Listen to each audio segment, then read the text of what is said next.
আপনি দেখবেন ইয়াওয়াদুল মুজরিম, এই অপরাধীগুলো লাউ ইফতাদি মিন আযাবি ইয়াউমিযিন বিবানি, তারা আল্লাহকে বলবে ইয়া আল্লাহ, ইয়া আল্লাহ এই ছেলেকে নিয়ে নেন, ইয়া আল্লাহ এই ছেলেকে জাহান্নামে দিয়ে দেন, আমার মুক্তিপণ হিসেবে আমি ছেলেকে দিয়ে দিলাম। এত আদরের ছেলে, যার জন্য এত আয়োজন, যার আকিকায় 10টা গরু জবে হয়, যার জন্মদিনে সিনেমার নায়ক নায়িকা এসে অংশগ্রহণ করে, যার জন্মদিনে কোনো মসজিদ মাদ্রাসায় সে দান করে, যে খুন করে আসলে সে বলে আমার ছেলে নির্দোষ, সবচেয়ে বড় উকিলকে হায়ার করে।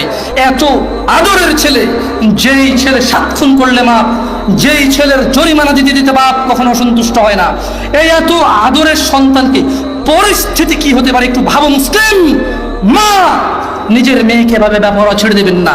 আপনি বাবা, আপনাকে বলছি ভাইয়া, চাচা, যদি খালি অপরাধী হয় মরা, তবে শুনো, রাসূল সাল্লাল্লাহু আলাইহি সাল্লাম বলেছেন এর চাইতে নিম্নমানের শাস্তি আর কাউকে দেওয়া হবে না।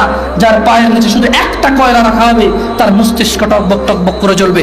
আল্লাহ সুবহানাহু ওয়া তাআলা বলেন ইউসারুরহুম, ও মুহাম্মদ সাল্লাল্লাহু আলাইহি সাল্লাম আপনি দেখবেন অপরাধীরা যারা ঘুষ নিয়ে ব্যস্ত, সুদ নিয়ে ব্যস্ত, জিনা নিয়ে ব্যস্ত, মদ নিয়ে ব্যস্ত, জুয়া নিয়ে ব্যস্ত, মিথ্যা নিয়ে ব্যস্ত, আযানকে পরোয়া করে না, সালাতকে পরোয়া করে না, বেনামাজি হওয়াকে কুফরি মনে করে না, ইউসারুরহুম আপনি দেখবেন ইয়াওয়াদুল মুজরিম, এই অপরাধীগুলো লাউ ইফতাদি মিন আযাবি ইয়াউমিযিন বিবানি, তারা আল্লাহকে বলবে ইয়া আল্লাহ, ইয়া আল্লাহ এই ছেলেকে নিয়ে নেন, ইয়া আল্লাহ এই ছেলেকে জাহান্নামে দিয়ে দেন, আমার মুক্তিপণ হিসেবে আমি ছেলেকে দিয়ে দিলাম, আমাকে আজকে আপনি জাহান্নামের আগুন থেকে বাঁচিয়ে দেন।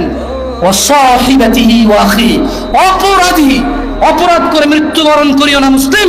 এজন্য আমি বক্তব্যের শুরুতে বলেছিলাম ওয়ালা তামুতুন্না ইল্লা ওয়া আনতুম মুসলিমুন, মুসলমান হওয়া ছাড়া মরিও না, খবরদার মুসলমান হওয়া ছাড়া মরিও না।